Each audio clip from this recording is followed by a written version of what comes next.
You're listening to the Very Refreshing Podcast with Dylan Hamar and Alek Chetzel. It's delicious. It's very refreshing. Welcome one, welcome all to episode 6 of the Very Refreshing Podcast. I'm Dylan Hamar. I'm here with my buddy Alek Chetzel. Alek, how was your day? Tell us about, how are things going in general? How are things going? I mean, pretty good. Finished, not finished, but have some projects at work that are going pretty well.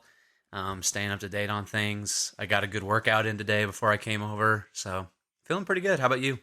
Doing well also. Been a little under the weather the past few days, but I think that's just because I had a shoot on Saturday and I think I may have overheated myself. But I'm doing fine. I'm ready to go. Got some tea here. Everything's great. And I think this episode's very, it's very appropriate because as we mentioned, and I think it was episode 3, Alek just had a birthday.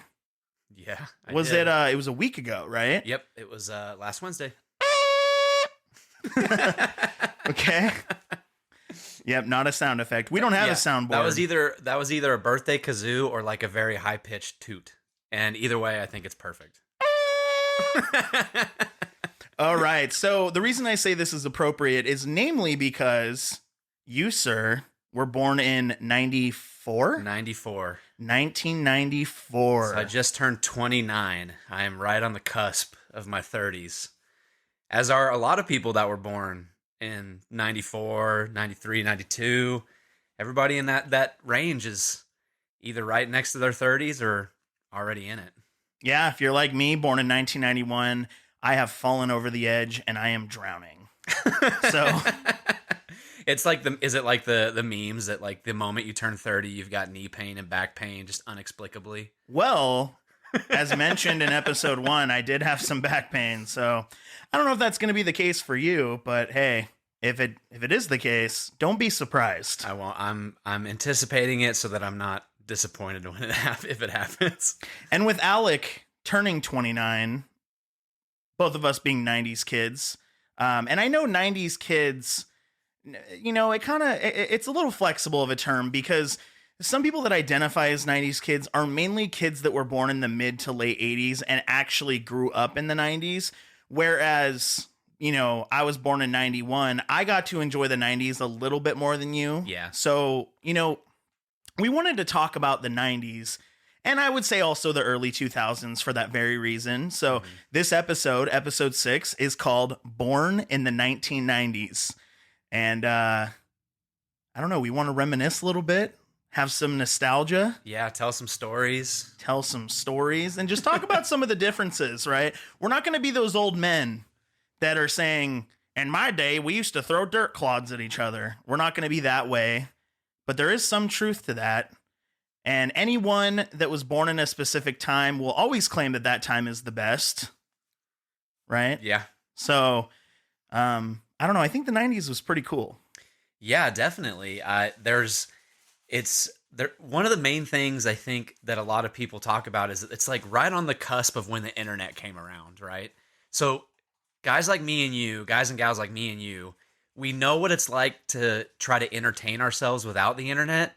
And then we remember, you know, when Facebook and Instagram and all these things came out and we had this brand new form of entertainment. So we have like one foot in each camp where we're very much scrollers. I'm very much a scroller on whatever social media platform or whatever it is on my phone. I haven't kicked that habit just because I was born in the 90s. But I do remember what it was like before that thing came around. And I had to find ways to have fun without the internet. It was different. You know, something that I really, really love about the 90s, and, you know, this is a personal opinion. A lot of these are, you know, I don't need people fact checking me in the comments. But in my personal opinion, as far as technology goes, as far as video games, movies, computing, things like that, I feel like the decade of the 90s was one of the most like forward, fast moving decades. Now, I mean, just think about it, right? We had an episode about video games in particular, but I mean, 1991, the Super Nintendo launched. This was a 16-bit console, And then in the year 2000, just 9 short years later, we have the PS2. Yeah. Right? Things were moving so fast. So fast. And I know that technology keeps marching on even nowadays. However, the 90s was pretty special just because so much technological development happened in the 90s. Yeah, definitely. Do you remember car phones? That's when you talk about things moving quickly, right? I know how to work a rotary phone, right? So you put your finger in the hole and you turn it and you have to wait for it to go back. I remember those. I remember the wall phone that had the giant curly cord that was stuck to the wall. So you could never really get privacy. If you wanted to talk to somebody, you had to be in the telephone area. But then I also remember when car phones came out and it was like, oh my goodness, like you can have conversations on the go. Well, what's crazy, car phones were actually an 80s thing. Okay. Right? Then I don't remember when they came out. I remember discovering them for the first time as a kid. Right. Absolutely. Yeah, the home phone was definitely in full swing. Now, we did have cell phones the late 90s into the early 2000s, and obviously cell phones had existed long before that, but when did you get your first cell phone? Just out of curiosity. Goodness. I had a prepaid cell phone. Uh-huh. I want to say... What was it? Was it like Net 10? That's the first one that I got was Net 10, right? 10 cents a minute. It was like through Singular Wireless. Okay. Which was acquired by AT&T, I believe. But Singular Wireless had like you could load minutes onto a card. Yeah. And then you use that card and it literally goes into texting and talking. However, my plan was cool because I got free nights and weekends. And my first phone was a Sony Ericsson. And the Sony Ericsson, I got it in, I want to say it was around 2005, maybe 2004, something like that. You would have been. I was like 13 or 14. Okay. Right. Yeah. And I definitely did not get like the phone experience. Like my phone experience was very limited. I come from, I know a lot of people say this, but I come from like just brokeness. Right. So the reason I had a Sony Ericsson is because my buddy got a new phone and he just gave it to me. Yeah. And I was going to use it because there was a way that you could like embed like MP3 files as ringtones. Yeah. It was like a whole workaround. But the Sony Ericssons eventually did offer the MP3 option. But I mainly used it as a music player. And then, if I wanted to like take $10 or something and go load up and try my best to like text the little cuties from school or something. Man, texting was a revolution because that meant that I didn't have to be awkward in person anymore. I could be awkward over text. Yep. So that's great. Same. So you were born in 94. 94. Were you born in Texas? Yes. Okay. What was I'm sure it's very similar. I'm from California and I didn't move to Idaho until I believe I was 15. Okay. So I spent the first 15 years of my life in California. What was it like growing up in the 90s in Texas, right? Because in the 90s we had King of the Hill, like late 90s. Yeah. Was that pretty close to home? Like what was Texas like? Yeah, so King of the Hill, which I should have mentioned in our Seinfeld episode as one of those sitcoms that like really holds up. It's like right on the edge between like a cartoon and a sitcom. It's like technically situational comedy, but again, I don't know if it's classified under that. Yeah. But we do have this episode, so we're going to talk about it.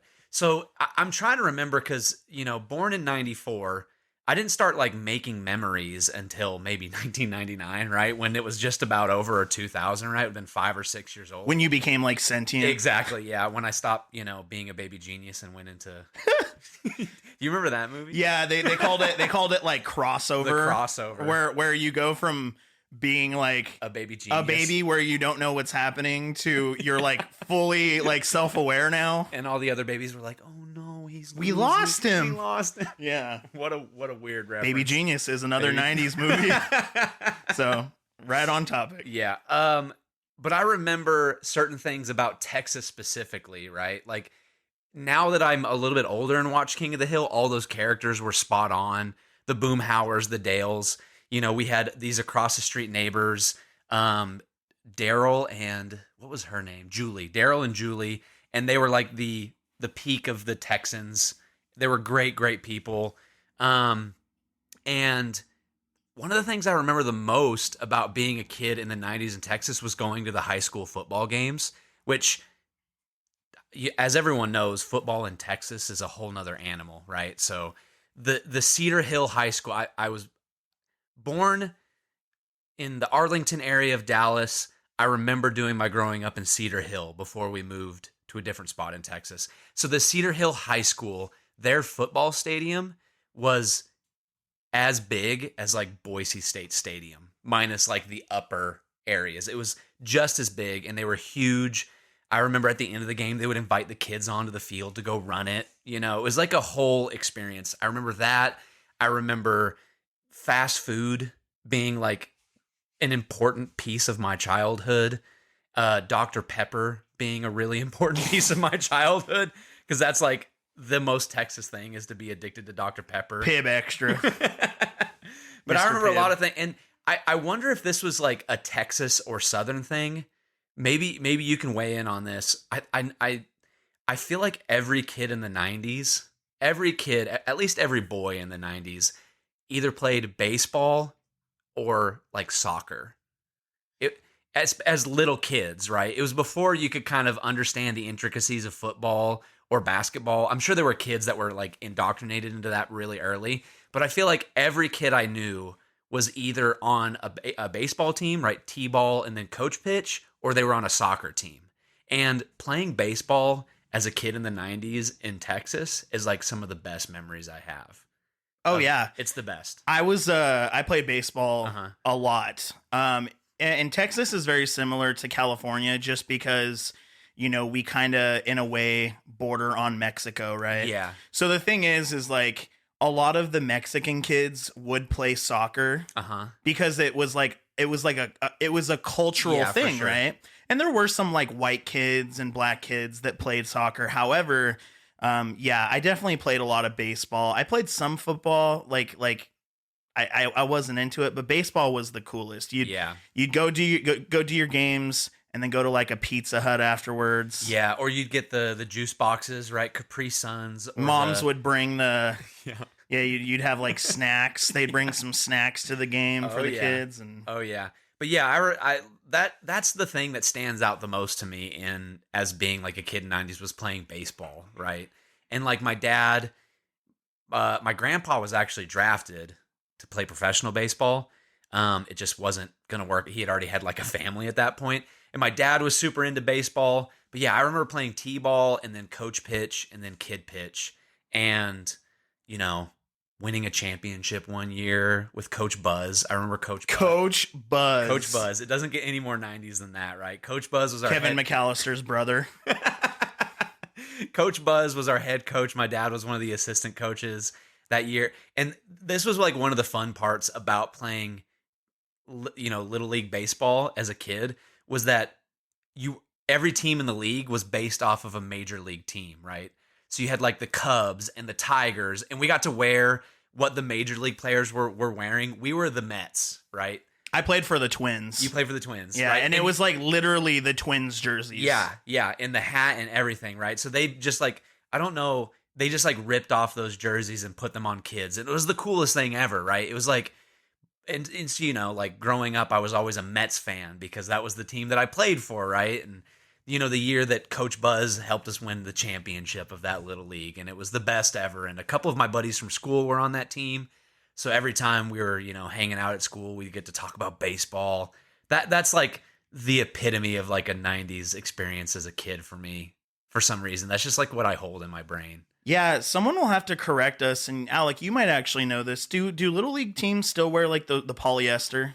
I have no idea. Yeah, because I feel like I've seen teams wearing like they would wear like the polyester pants. Yeah, but they would wear cotton like t-shirts. It was like a polyester pant with a cotton t-shirt. But I at least my team had the full polyester like the whole uniform. Really? Yeah, we had polyester Twins jerseys. That's so cool. It was wild. That's so cool. Yeah, I don't really even see kids playing Little League baseball anymore. Because there was like the 90s is also interesting because I feel like 90s leading into 2000s was also where America's pastime, right? Because when you talk about baseball, especially with an older fellow, it's like America's pastime. That's always what it's been known as. But like from the 90s into the 2000s, there was definitely like this shift where America's pastime shifted to being probably football. I think basketball has had like a pretty big uptick in just recently because of how accessible it is and how ingrained into, pop culture it is. It always has been, right? Since Michael Jordan, that's where it really started to swing. I think a lot of basketball's like surge honestly comes down to like fashion too. Yeah. Because like, I don't know, when I was growing up, a lot of the urban kids and things like that, they loved like the basketball stuff, whether it was like the Jordans or the jerseys. It's very ingrained in like fashion. Well, that's also who they saw on TV, right? There's the little kids, right, in the urban areas. They looked and they're like, oh, Michael Jordan looks like me, right? Whereas as a kid, I was like, oh, Mark McGuire. Yeah, exactly. Mark McGuire, right? Like that, like that's who I saw. I was like, oh, I want to be like Mark McGuire, right? Or I want to be like, my dad's favorite player, even though he's a little bit farther back, was Ted Williams, right? Like all of like the icons of baseball at that time, right? Except for Alex Rodriguez, like he was my favorite, even though he's a Hispanic guy and I have nothing to do with, so not even close, right? He played for the Texas Rangers at the time, right? So he was like my hero when I was a kid. But yeah, I think there was like this shift away from baseball right around that time, maybe, and it's more football and basketball now because I don't even see kids playing Little League. I know there's a ton of AAU basketball teams and Pee Wee football, but I don't know. I would, if I wanted to find out, I would have to go look for it because I haven't seen it. Right? Yeah, it has to be out there. Yeah, right. For sure. Yeah, I definitely don't see, because in California, another like sport that was very popular was roller hockey. Okay. We played tons of roller hockey. And I'm not talking just in neighborhoods. Like there were actual roller hockey leagues. Oh, cool. Right. So it was pretty cool. And like schools would actually have roller hockey teams, and like it was pretty big. You mentioned earlier fast food. Yeah. Something there's like fast food definitely, I would say 80s and 90s. It had like some really just some big significance when it comes to pop culture and history and whatever. Mm-hmm. Something that I don't see that was socially acceptable when I was a child, in fact, it was awesome, was having your birthday at a fast food place. Totally. When I remember when I turned 4 or 5, I had my birthday at a Burger King. Oh yeah. And my this was before my parents got divorced. My dad was working for the state. My mom was working for a veterinary office. Like we weren't like hurting financially. Yeah. It's just like Burger King was like a cool spot to have your birthday, and it could have been the McDonald's because of the play place. Totally. Burger King had their own like big gymnasium thing, their big toys and stuff. And it was cool because at that time there was also like Burger King Kids, I think it was called, which had all like, because there were the kids toys, but then there were like the grown-up kid toys. They had like distinctions, right? Uh-huh. And it was very edgy. Well, they also had like their own cast of characters, right? Like I can't remember, and there was a little black kid and a little Indian kid and a kid in a wheelchair and a white kid. Like they had like a whole cast of Burger King. Yeah, Burger King was diverse. It was almost like Captain Planet, but they were Burger King kids, right? Right. And I remember the little white blonde kid had like Cyclops glasses on. Like, yeah, he had. I totally remember. Remember that? I think his name was Max for some reason. Yeah, and they all had cool, edgy names like Max or Jason or Dylan or something like that. You know what I mean? Like they all had those like 90s names. And so like, yeah, and you had the big kid meal and the mighty kid, I think, was Burger King's. I think McDonald's was big kid, and then I think mighty kid might have been BK. Okay. Maybe. I think you're right. I'm not sure. But those two ruled them all, right? It wasn't like you go to a fast food place for your birthday. It was you go to Burger King or you go to McDonald's. Yeah, right? or Chuck E. Cheese, obviously. Oh, of course, Chuck E. Cheese. Or there's like, in Idaho, we have Wahoo's. Uh-huh. But like all over the country, they have these like family entertainment centers that have batting cages. Arcades. But it was totally, nowadays, if you take your kid to a Burger King for their birthday, everyone's going to be like, what are you doing? Why are you cheaping out on your kid? You're just going to buy your kid some chicken tenders? It's like, when I was a kid, it was cool to have your birthday at a Totally. Burger King. All the kids came and we were really excited. Yeah. In fact, my mom went into labor with me when she was eating a vanilla ice cream cone at McDonald's. She was at McDonald's? She was at McDonald's. she was scarfing down a vanilla ice cream cone and her water broke right in Oh my God. McDonald's. McDonald's in the 90s also used to have chocolate dipped cones, and they definitely don't anymore. Do they not have the fudge cones anymore, or whatever they're called? I don't think so. Yeah, it like made like the hard shell, right? Yep. If yeah. you want like a dipped cone, it's like Dairy Queen only nowadays. And I think the 90s is where we also saw like the start of the McFlurry. I think the McFlurry happened in the 90s. Yeah. And I don't know if, again, guys, I might get a lot of facts wrong because I'm relying off memory alone.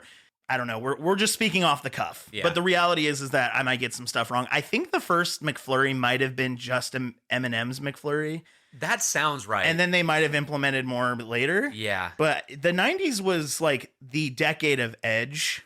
So whether it been fast food, and fast food could have its own topic alone. I mean, just the toys, right? Yeah. I mean, Burger King had the famous Pokemon Gold cards, right? Yeah. Do you remember those? I don't remember the gold cards. I remember the little plastic Pokeballs that would open, and there would be a little Pokemon figurine in it.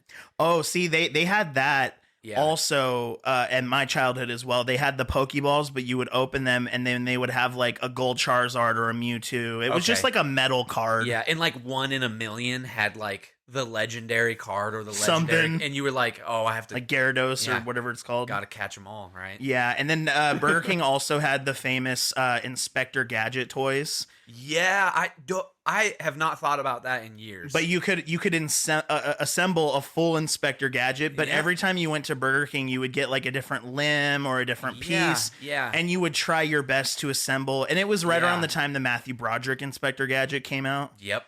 And Do you have fond memories of that movie? I like that movie. Yeah? I just love Matthew Broderick. I think Matthew Broderick, I don't know. I'd like to see him more, but 90s Matthew Broderick, even some of his movies that weren't hard hitters, they were still fun at the time. Like I think 99 it was, or 98 Godzilla came out. It might have been 99. Yep. Oh yeah. Yeah, Matthew Broderick was cool, but My the dad Inspector still swears Gadget, that that's the best Godzilla movie. Is your the dad 99. has no idea what he's talking about. There's been like 3 Godzilla movies to have come out in the last few years alone, and he's watched them all. He's like, nah, dude, the one with Stantonopoulos, whatever, Bro. what other Broderick's name in that movie? Godzilla is. fans right now are like So mad, yelling. They're like So they're mad. like they swear off the US ones altogether. Yeah, However, I think the resurgence of Godzilla recently has been okay. it's been cool. But yeah, the 90s we had like the Inspector Gadget toys. There was just so much. There was I think it was late 80s, early 90s it might have been. There was like the Beanie Babies craze, Yeah. and then McDonald's I believe had some Beanie Baby runs. Yep, And it was just like I remember there was a time where they had watches, whether it was Star Wars or Rugrats or whatever. They would like a watch that had a different character on it, and you like wanted the different watches. And I remember getting one, and then the next morning just like pestering my family to like help me set this. I don't know how to set the right time on it. And they're like, "Oh my gosh, it's not gonna matter anyway." you don't need to know what time it is. You don't You're need to know what 3. time it is. You're 4 years old. Leave us alone with this. Well, that also opens up a can of worms because, I mean, if we're talking 90s, and you could, you know what, just for fairness, you could go early 2000s. Yeah. What are, in your opinion, what are some of the coolest 90s or early 2000s toys that you remember having? Toys, man. That's tough. I feel like I don't know how popular action figures are right now. You know, that might just be because I'm an adult and I don't walk down the toy aisle of a Target. I do. The Lego aisle will get my attention sometimes. When I was dating my now wife, every time we went to Target, we'd go lightsaber fight. You know, but that's like the most recently I've been into a toy aisle of a Target. But so I remember, and this was before like a bunch of the Marvel movies and stuff started coming out. You would get the X-Men animated series action figures, and I know I'm like teetering into early 2000s, but when the Spider-Man movies came out, the Sam Raimi Yeah, what was that, Spider-Man like movies. 001? Yeah, right? you would The first go one? get that one, and you had different versions of him. One where he was stiff, and one where his limbs were very much opposable. And then they had the silly string web The silly shooters. string web shooters. So I was really big into action figures and Zords. Zords from Power Rangers for sure. I had a lot of Power Rangers action figures. Every now and then I'd be able to get the Spider-Man was 2002. Sorry. Okay, yeah. Every now and then I would get one of the whole sets that had all 5 of the Zords that would do like a Transformers deal, and you could hook them together to make the big Megazord. I remember, we'll talk about Power Rangers a little bit more in detail in a second, but I remember specifically having the Power Rangers Wild Force Megazord, where it was the Red Lion and the Black Bull and the Blue Shark. That one that had all the different pieces. And it wasn't the Wild Force Megazord wasn't it like a running animal when it was put together, or was it still an upright? No, it was like an upright humanoid. Okay. Yeah. Okay. And like the chest was like the lion, so it was almost like a crest on its chest. It was so cool to me. But I remember having that one for sure, and I'm sure I had other Zords that you put together back in the day, but I remember those ones specifically. What were some of the toys that you had? Oh my goodness! So obviously.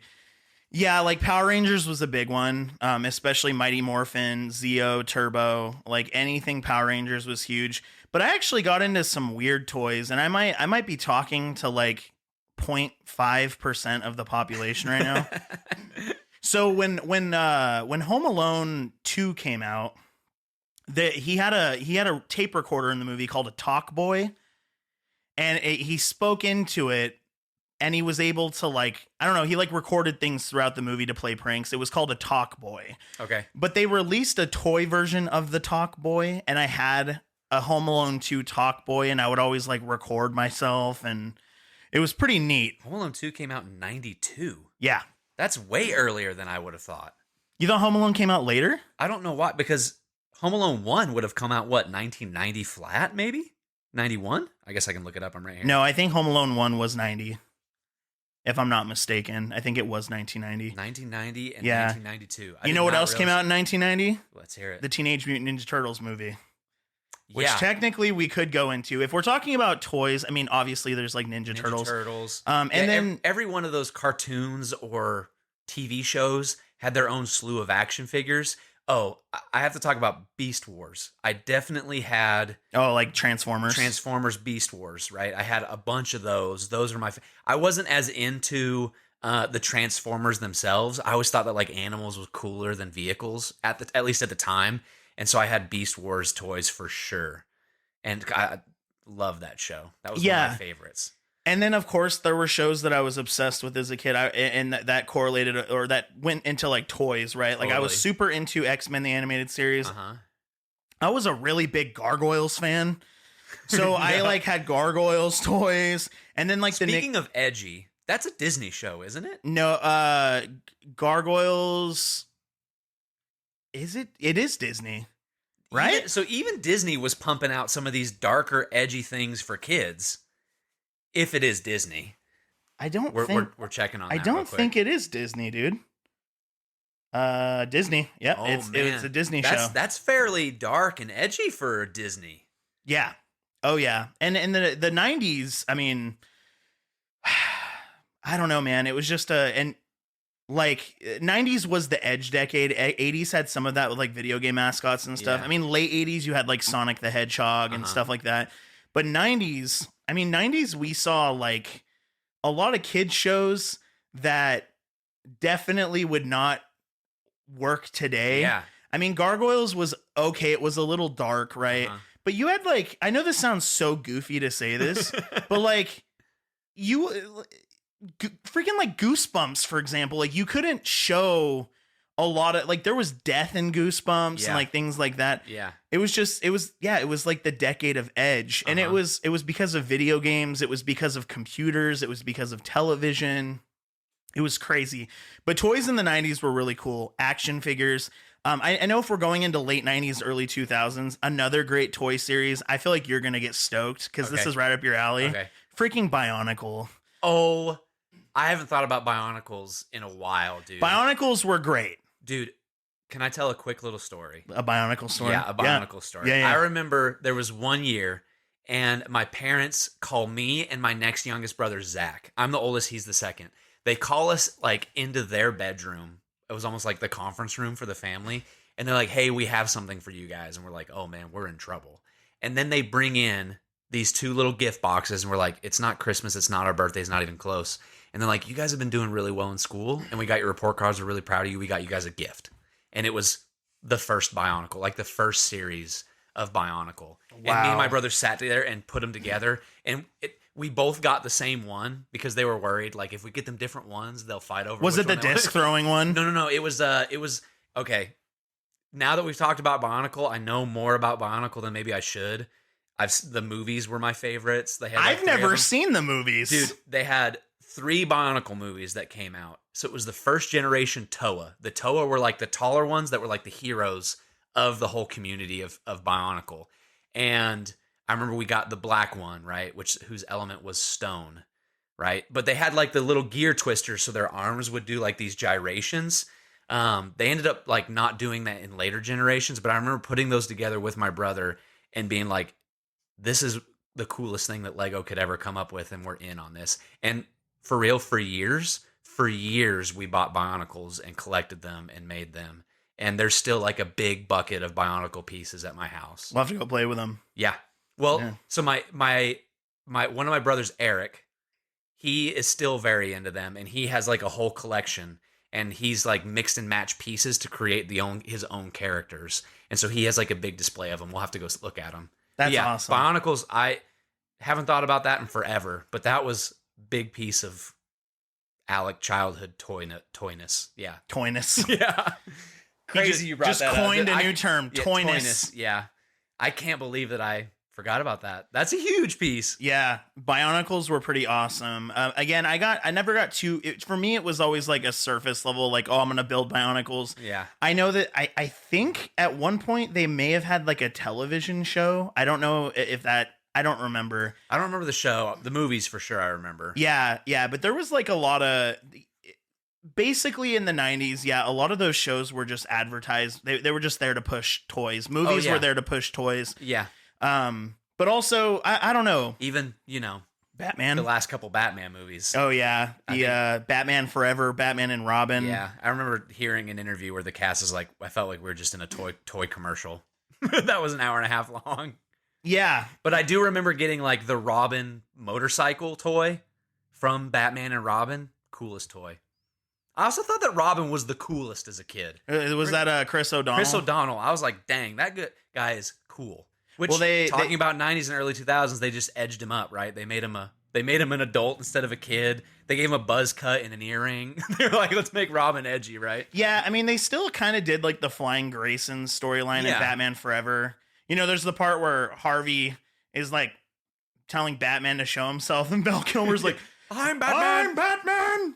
And the story was told super well. I think so. Yeah, the Flying Graysons die, and then Robin is or Dick Grayson rather is like a motorcycle guy, and he goes to live at Wayne Manor. Yeah. But those movies are not very good. They're not. I'll defend them because they have that spot.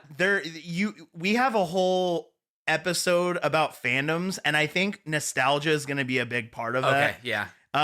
I'm blinded. I enjoy those movies just fine. Yeah. But if you compare them to the Tim Burton ones, no. They're very much like trying to be faithful to the Tim Burton movies. In fact, when I was a kid, because Batman 89, Tim Burton's first Batman, like for me, that's the GOAT, right? But then you had Batman Returns, I think was 91. Yep. So 2 years later.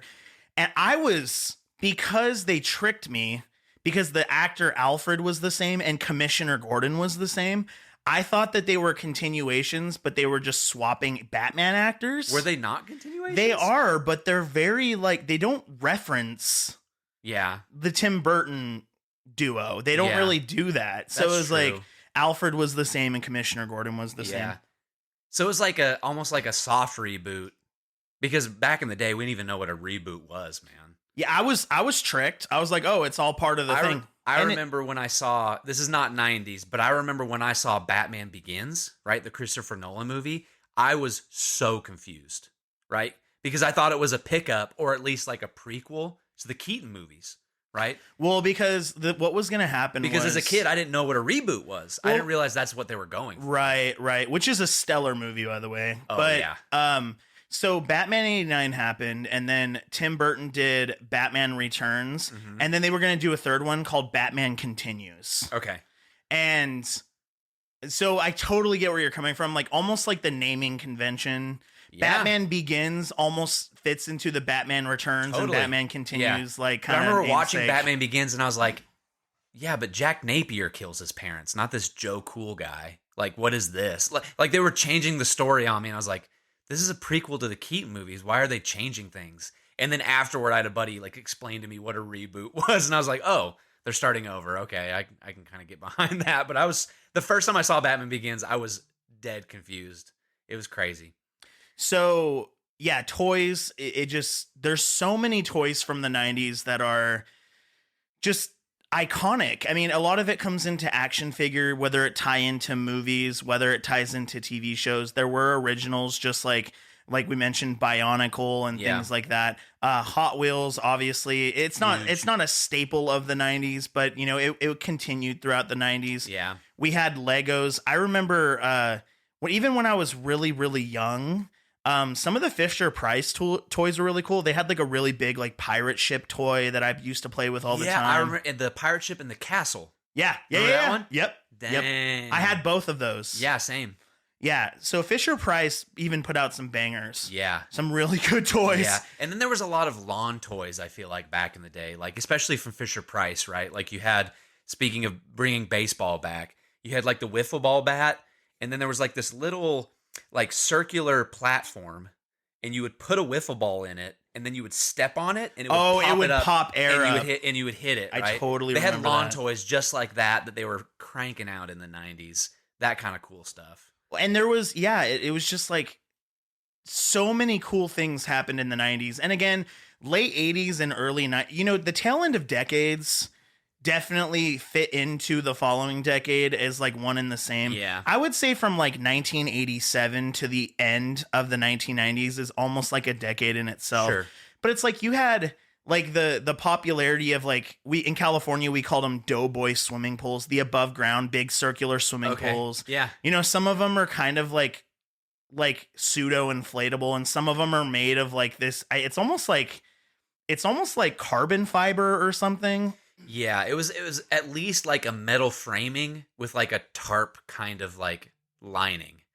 Speaking of tarps, there was also slip and slides. Oh my gosh, Super Soaker 2000. I feel like that was a huge thing. You know, talking about lawn toys, summer toys. Like there was a whole slew of like summer specific toys like Super Soaker, slip and slide, water balloons, things I don't see happening a whole lot nowadays. I have a funny story about Super Soakers, actually. I would love to hear it. When I want to say I was like 6 or 7, my uncle Larry was having a birthday party for his adopted daughter. Her name's Tiana. And it was a water fight birthday party, and my mom wanted me to be well equipped. So she took me to the store and she bought me a Super Soaker 2000. So my mom's like, if my kid's showing up to this battle, he's leaving the victor. Was that the one? It was like a big old... That's the one where like, you pump the pressure really hard. yeah, it had Arnold a huge tank. Yes. Like an Arnold Schwarzenegger assault rifle with a big pump. Huge. Yeah, look up Super Soaker 2000. But my mom took me to the store to get a Super Soaker 2000 because she wanted her kid to walk away, you know, on top. Yeah. And I get there, and right out the gate, they say, all right, let's go. And I had that thing pumped to full, because it had a little gauge on the side, and it would pump. It would show you the pressure buildup. Pressure gauge on it. And like, I want to say mine was like freaking DEFCON 5. It was like in the red. And I'm talking point blank, like 3 inches away, I shot this girl in the face. Do you remember her name? No. Oh, dang it. If you're out there and you got shot in the eye by a DEFCON 5 water gun, I'm very sorry. Dude. In the eye? In the eye. Definitely wrapped around the back of it and everything. Dude, dude, there's a Visine for that. if she had like any bacteria in her eye, I flushed it out for her.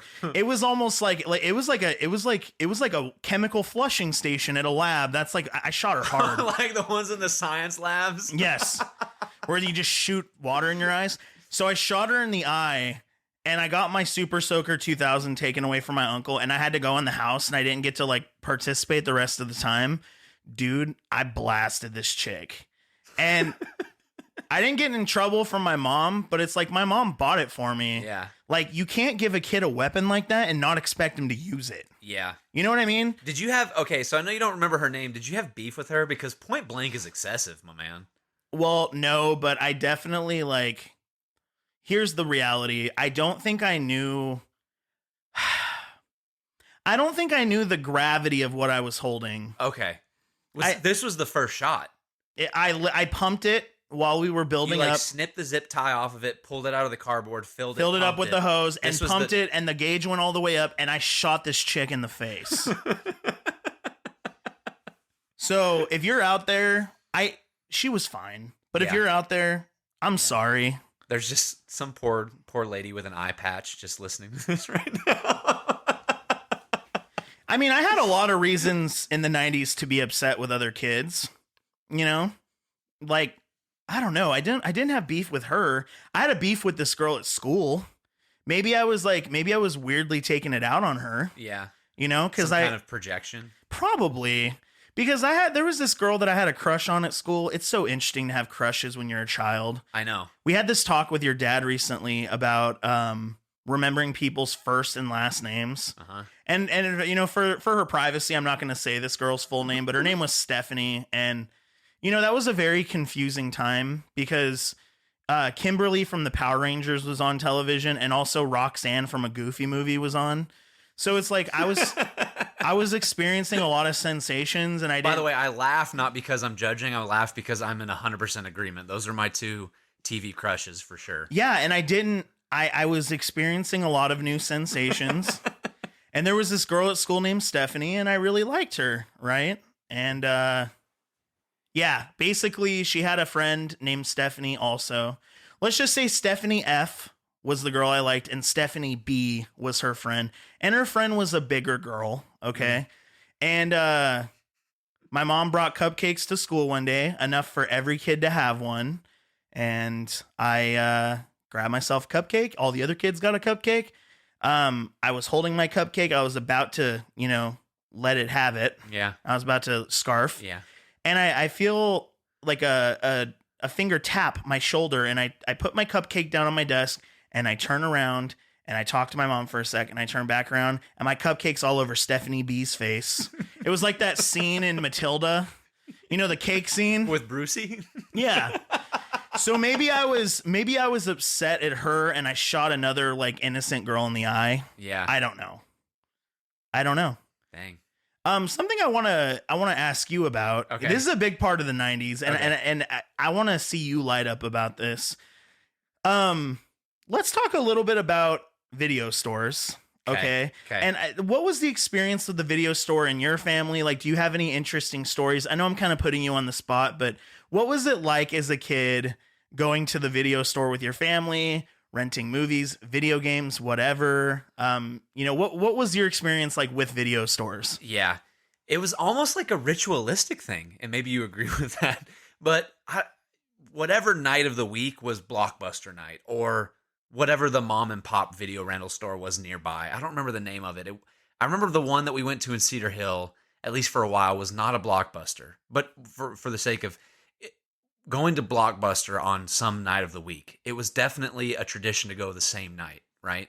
And obviously when you walk in, your parents would kind of shuffle you towards the kids section, right? The things that they hope that you're watching and not the other things. And I remember that was walking by the movies that I wasn't able to watch as a kid, realizing that there were movies that one day I would graduate to. That was the first time I was like, oh, those are grown-up movies, right? I don't know if you ever got told up. Like, those are grown-up movies.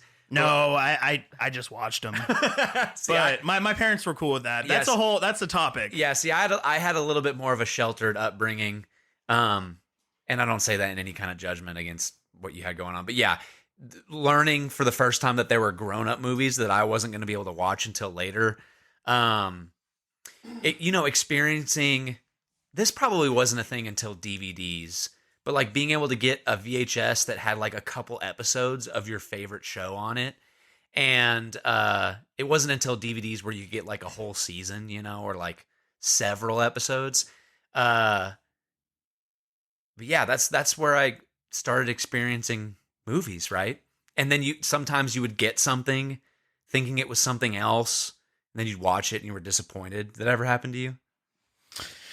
I didn't experience a lot of disappointment as a kid, just because like there's that veil where things are cool regardless. I played some of the worst video games imaginable. It's kind of like when we talked about the video game episode and you brought up like Shrek.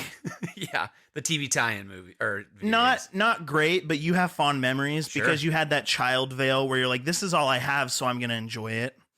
What were some of the movies? I mean, I'm not trying to roll out of that. I mean, we'll definitely revisit, video stores, but speaking of movies, what were some of the movies in the 90s that really had an impact on you, whether they were children's movies or maybe teenage movies, or even if you were snuck an adult movie, like maybe you stayed up late one night and you watched RoboCop on accident or something? Yeah. I'll just talk about kids movies for right now. I'm going to save the other movies until later in a different episode where it's a little bit more like subject appropriate.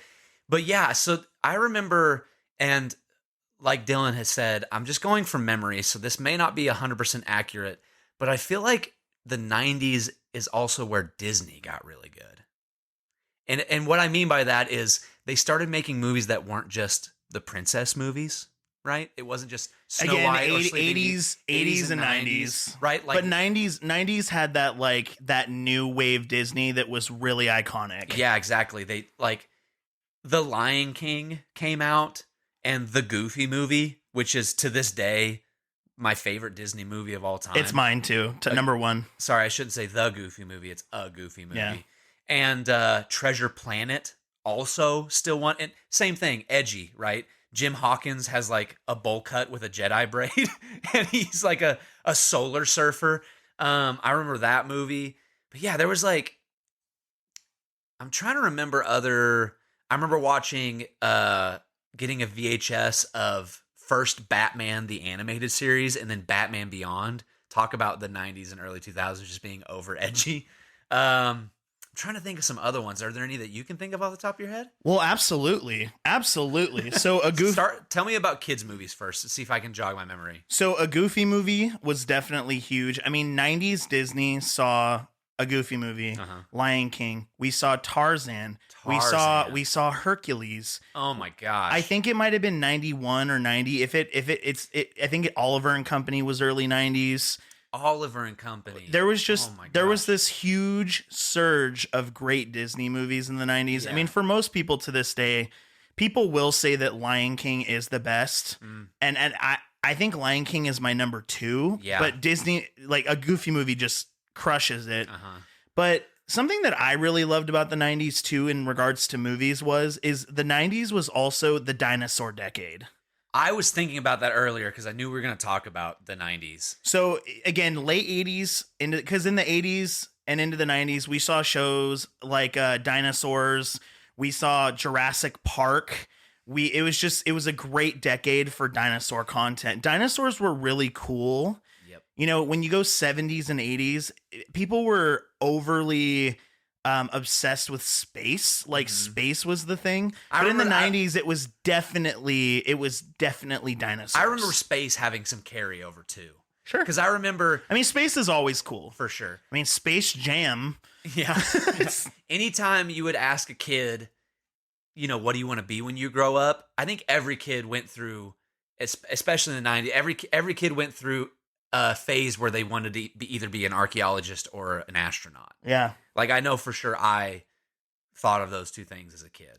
But yeah, you're right. Dinosaurs, which, again, I don't see a whole lot of nowadays. And maybe it's because I'm not a kid. I'm not, No, I feel like they've definitely taken a back seat. Yeah. Right? But the 90s, there are just so many great films from the 90s. I mean, you get into, we're going to save, I agree with you. Yeah. a lot of those adult movies for later because we have full episodes that are going to focus on some of those films. But I mean, dude, I already said Jurassic Park. For me personally, growing up, I really loved in the 90s. I was obsessed with movies like I loved The Little Giants. That was a football movie. I really loved that movie. I really loved the first live action Flintstones movie, which still holds up. The Addams Family movies. The Mask with Jim Carrey. Was so great. It was just so inventive. Like the 90s had some great films. I have to put in Sandlot, which Sandlot is still to this day. It's one of the best one movies. of my favorite movies of all time.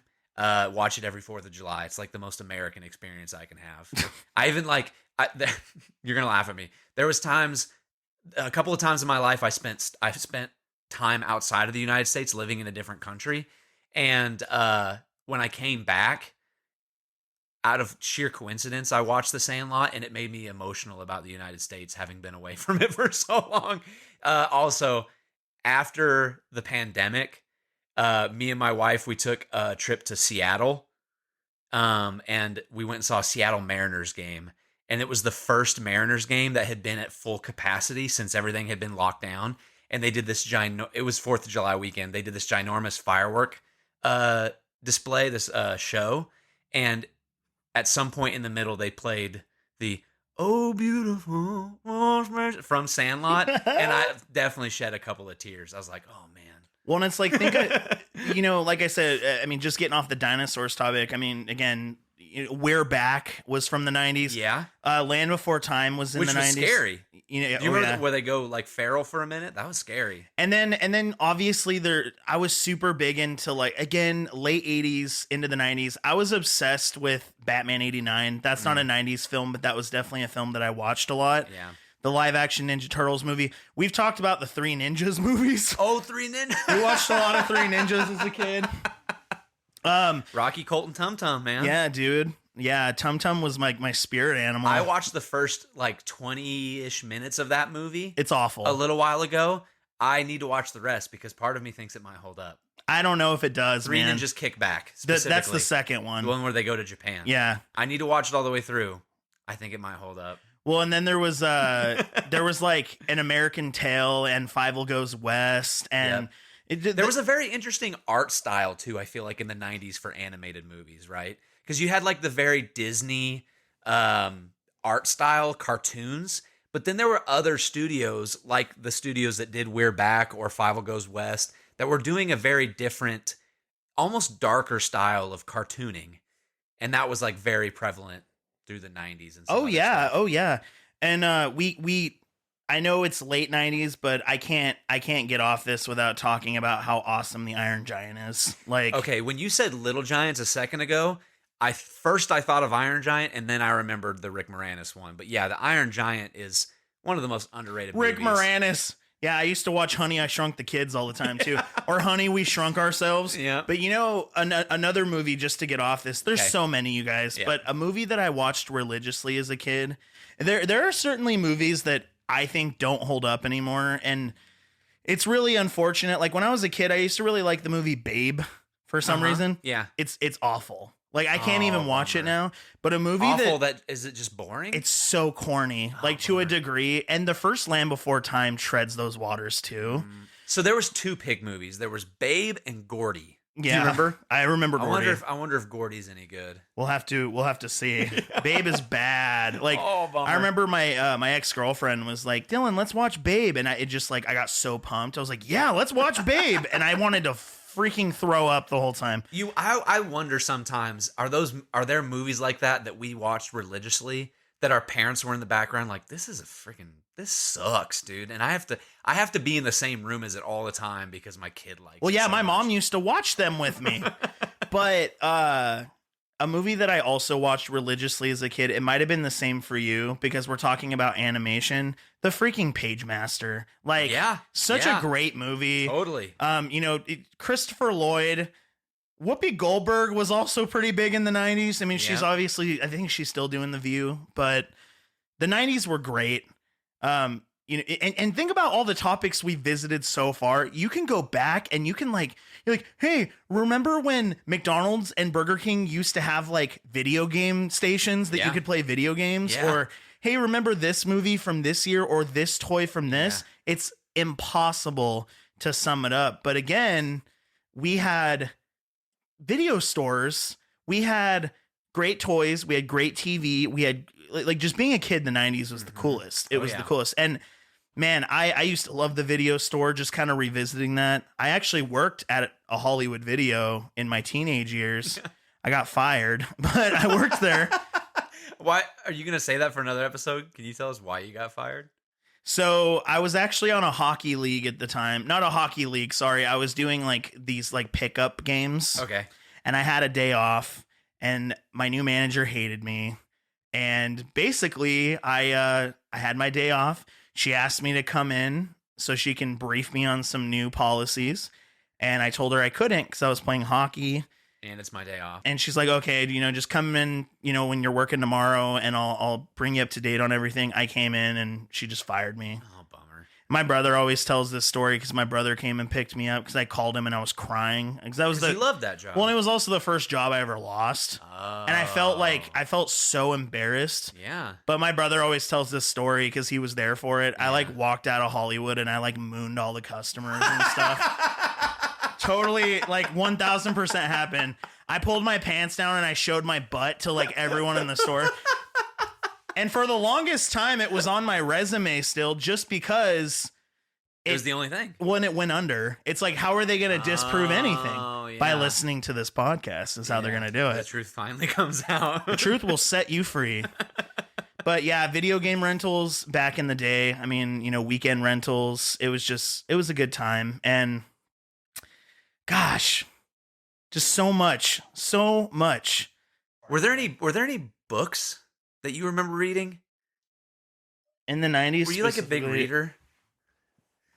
Because I'm thinking of Animorphs. That just came into my mind. I don't know if you remember Animorphs, which I don't think I ever read an Animorph book all the way through. It was like always looking. We could talk about like the Scholastic book fairs. Yeah.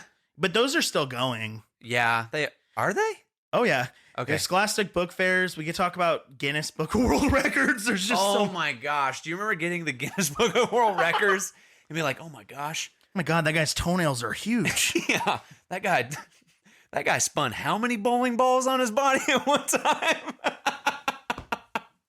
So many wild and now as an adult, you're like, those people needed to get a better life, man. They were dedicated to some really niche, weird things. Well, we also find out later in life that most of the Guinness stuff is it's just paid for. It's marketing. You know what I mean? Yeah. Like they're not out seeking records. People are paying them like $5,000+. I didn't know that until just now. Well, look into it. It's sad. It's cool. It's entertaining. Yeah. But all right.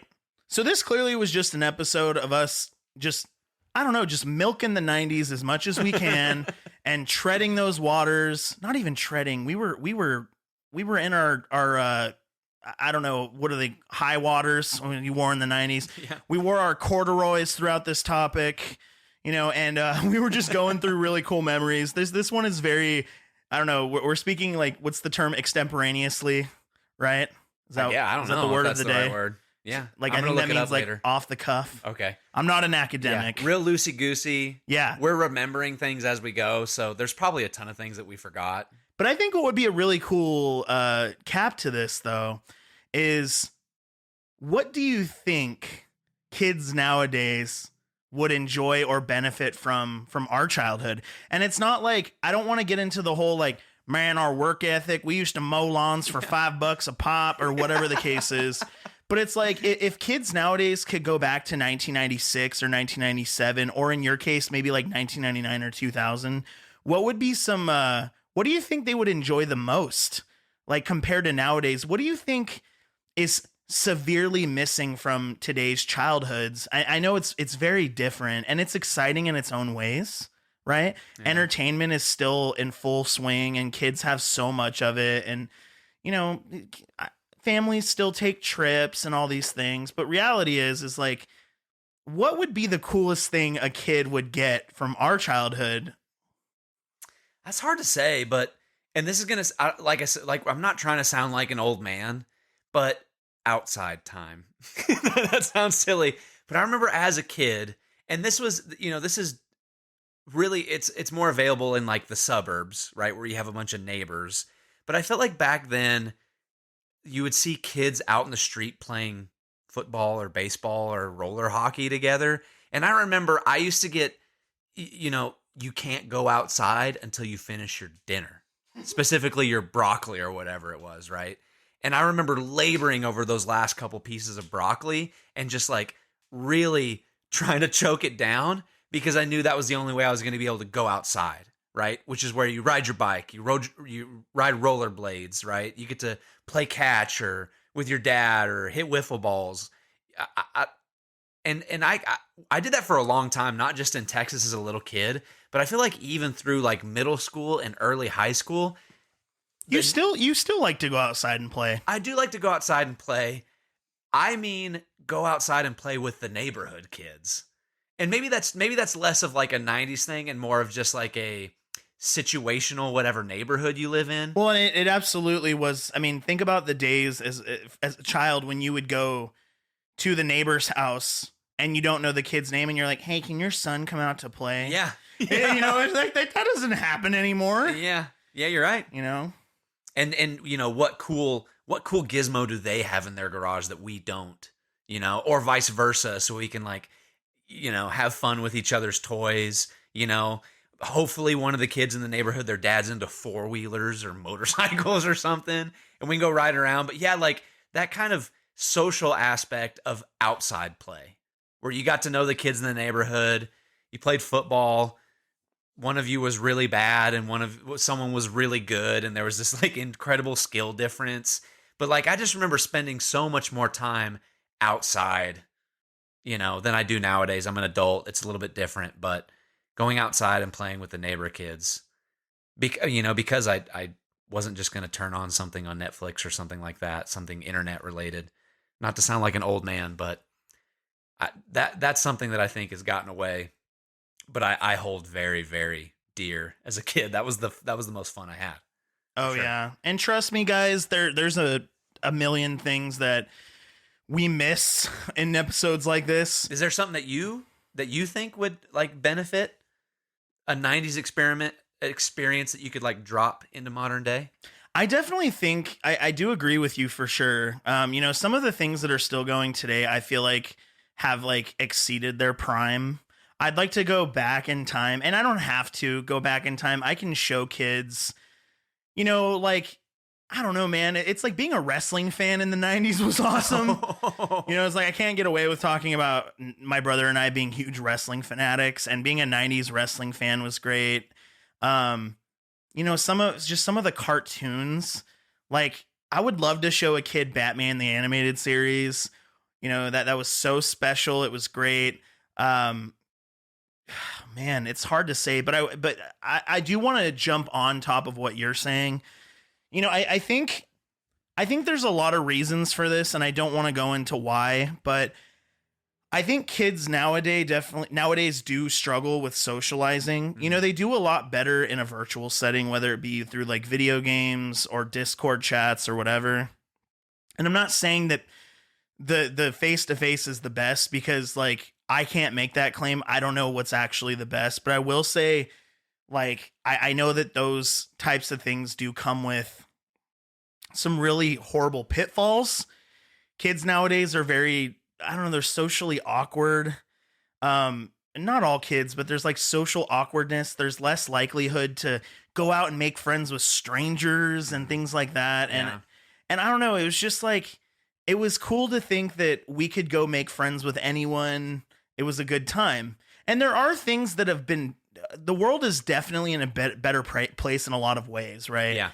We had a full conversation the other night about how bullying is a lot less than it used to be, at least around here. Yeah. When I was a kid, kids were getting shoved in trash cans. I had a mayonnaise sandwich thrown at me on the first day. Yeah.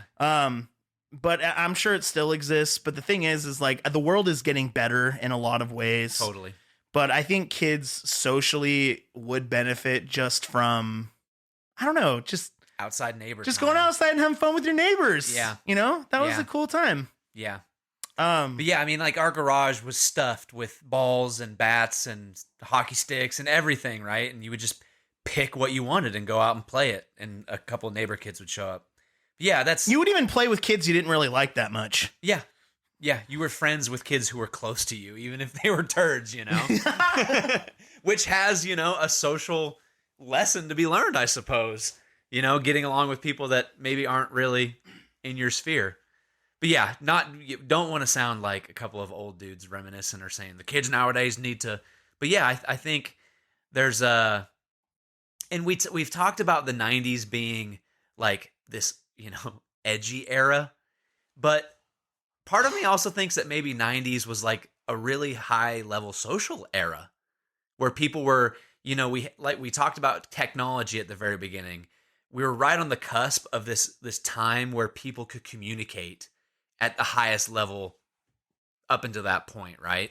And I feel like there might have been this edge that we tipped over as a society where we hit like maximum social skills. And then it started to go over the other edge. I see. Where things started to dip off. And everyone listening, I've said it a couple times, not trying to sound like an old dude talking down to the norm, but I feel like in the 90s, we hit that peak social aptitude as a society, right? And as you've said, there are things that are better nowadays, right? Our ability to accept and connect with people who are different. I think we're getting better at that as a society. And the internet's a miracle. It is. Yeah. You could become so educated without actually needing to go to school. Yeah, or connect with people who live.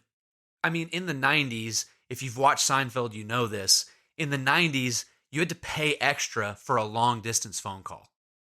So if you wanted to call someone in a different state, it ran up the phone bill quicker, right? Oh yeah, trust me. So you know, dude, trying to call Nintendo Power as a kid, trying to get some tips on how to beat Super Metroid or something, and your parents were pissed with that phone bill. Yeah. So there are certain things that are, because of technology, our communication ability, the accessibility of communication is like so much more widespread, but I feel like our social communication aptitude hit like peak in the 90s, early 2000s. You know, that's a really interesting point, and it makes me think of something also is something I don't like about the modern world is how accessible everything is. It's good, but it's also an evil. Yeah. Where, you know, I don't know, it's almost like any album or any movie that people spent lots of hard work to make, it would come out and it was special.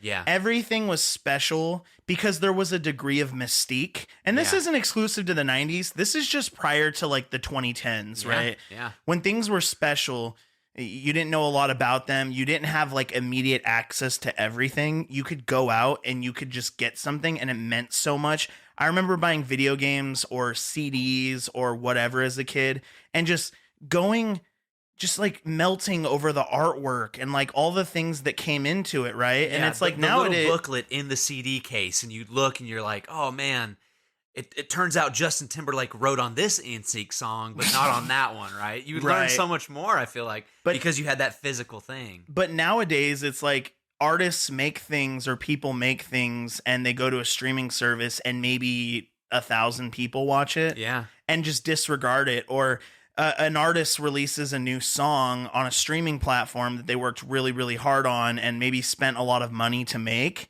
And people listen to 10 seconds of it and they're like, I don't like that. And they turn it off. And I think if people could benefit from anything, it would be to keep things a little more in the dark and to keep them sacred. Yeah. Like, I remember in my teens pre-ordering CDs at like Hastings, and I would walk like a mile just to go to Hastings, and I would stand out and wait for the store to open, and then I would get the album and I would take it home and I'd listen to it all weekend, just obsessing over it. Yeah. You know, I'd be reading the lyrics and looking at the artwork and the band promos and like all the credits and the special thanks and like all these things. It was such a treat. And again, this isn't exclusive to the 90s, but we've sort of lost the mystique when it comes to a lot of entertainment and a lot of art where things are right at our fingertips, which is a blessing, because if I needed to know, like, I'm like, wait, did Spider-Man come out in 2001? I quickly Google it. Nope, it's 2002. Yeah. It was the not having or the not knowing that made the having or the knowing extra special, right? And you mentioned being able to find something out like immediately. I'm going to tell just like a quick story. I mentioned Justin Timberlake and NSYNC, and I feel like I have to Give context. I have to give context, especially we're talking about 90s and my childhood.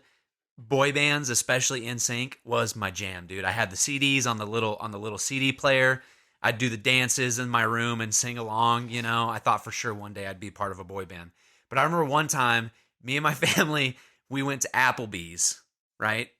And as a kid, I remember seeing across the way in a booth, there was this older couple and this younger guy.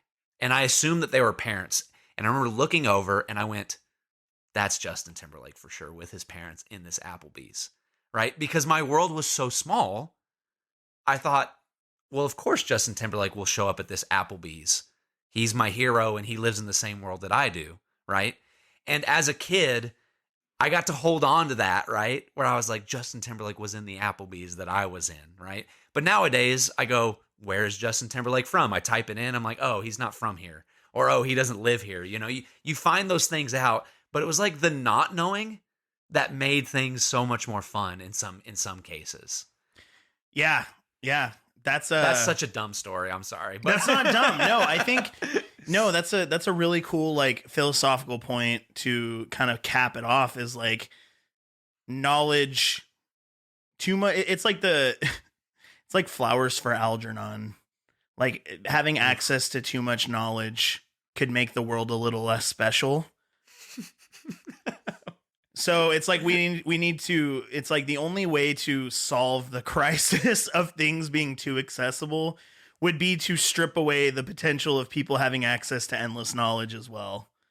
And that I don't think that's an evil we'd be, or I don't think that's a good we would be willing to give up for that. I mean, we're not going to be able to choose to do that. It's over. It's going to take some kind of crash where we lose all access. And at that point, Arnold and the rest of the Terminators are coming and we don't have to worry about it. So. Sure. Great. Well, this definitely took a weird turn, but the 90s was cool. The 90s was so much fun. I'm really proud to have been born in 1991. It's very weird. My entire life, I didn't reminisce about the 90s because of how close it was to the current period. But now we're getting to that time where we're reminiscing about something that's, 25 years ago crazy. or more. I think I saw something online. You know the song 1985 by Bowling for Soup?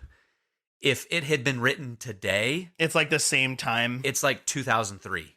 Like with the same time, like I'm not explaining it very well, but with the same variation of time between when it came out in 1985, the song would be called 2003. So it's like way farther away. Our childhood is so much farther away than we think it is. Yeah, there was like another one that I'm going to butcher. I'm just giving an example. Yeah. It was something like between the Atari 2600 to like, it was like the Atari to like the PlayStation 2 was like the same as like the Xbox 360 to now or something like that. It's just like, it's wild. Yeah. Which is, I butchered that. I don't even actually know what the quote is, but I know what you're saying. It's it's the same gap of time between the two. Definitely. But it's super weird to reminisce about something. I've always felt like there's an elitism with reminiscing. It's like if we heard a kid reminiscing about 2015, we'd be like, shut up, like, man, when I was a kid, it's like, dude, you're still a kid. What are you talking about? Well, I think it goes to show like the time that you grew up cannot be better than another time. It can just be the best. if that makes sense. It could just be the best for you. We're not trying to put our era above anybody else's. It's just the best for us. And it's fun that way. And you said this during the Seinfeld episode. I don't know. The 90s is definitely, I mean, people have always worn Nirvana shirts and shit, but like realistically now it's going to be an aesthetic that people really love. Yeah. You know, because we've had the 80s synthwave craze, but now the 90s are definitely going to come into full force. Yeah, at some point in the next couple of years, we're going to get like a phenomenon like Stranger Things, but it's set in the 90s instead of the 80s, and it's going to come in full wave like it did. Yeah, kids are going to be listening to like Stone Temple Pilots and Pearl Jam, and they're going to be watching Jackie Chan, the animated series or something. Woo! Love that one. Yeah. But if to wrap it up, if we've mentioned anything that you experienced as a kid, go dig it up and try it. Because reminiscing on it, being nostalgic about it is a lot of fun. Go watch an episode of Power Rangers. It probably won't be as good as you remember it being, but it'll make you feel as good as you did. And that applies no matter what era you grew up in. Just go revisit some of the stuff from your childhood. It'll make you feel good.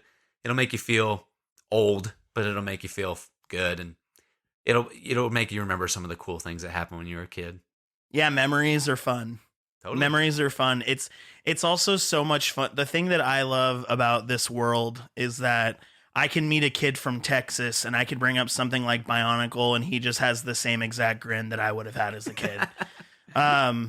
We can all just kind of like bond over the same stuff because it's not location specific. We all went through it together in the world. Some people's worlds are a little bit different, but the 90s were the 90s for everyone, man. Yeah. You know, unless you're living in like a part of Russia where they were still watching like reruns of Chips or something like that. But which, if that happens to be you, reach out to us because we'd like to hear more about it. yeah, I'd like to learn about how you learned English from like Miami Vice or something. Yeah. Yeah, the Andy Griffith Show or something. The Andy Griffith Show. Yeah, Opie taught you how to speak English. Yeah, just a fun little reminiscing episode. We have some structured topics coming up next, or episodes rather. Yeah, thank you so much for listening. Thank you for bearing with our ooey gooey format. Mm-hmm. I don't know. We were talking about having a very strict format, but we just decided to have fun with this. It's our first season. And, you know, things can always change, but I'm personally having fun just sitting and chatting. We're sitting in my office right now, just talking, and I think it's the best. Yep. So, having a good time. Do you have any closing statements? Anything you want to say to everyone? No, thanks for listening, and go Power Rangers. Thank you for checking out the Very Refreshing Podcast. Subscribe for more content just like this.